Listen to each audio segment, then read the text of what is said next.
xabar yetib keldi. Qirg'iziston chegarasi chorvaga yopilish mish-mish gaplar yurgan ekan. Chunki shu paytgacha berilgan kvotalar, lgotalar hammasi tugab va noma'lum muddatgacha chegara yopilar ekan. Xudo xolisa yangi partiyamiz mana hozir kirib kelyapti. Alloh nasib qilsa ertaga kechgacha bizni manzilgacha yetib keladi. Bizani kuzatib boringlar va qo'ringlar bo'sh bo'lsa to'ldirib olinglar. Chunki keyingilari qachon keladi hech kim bilmaydi. Assalomu alaykum, Bahodir aka.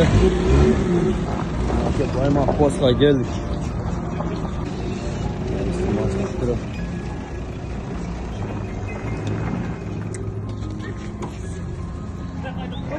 Jagan emas maskama.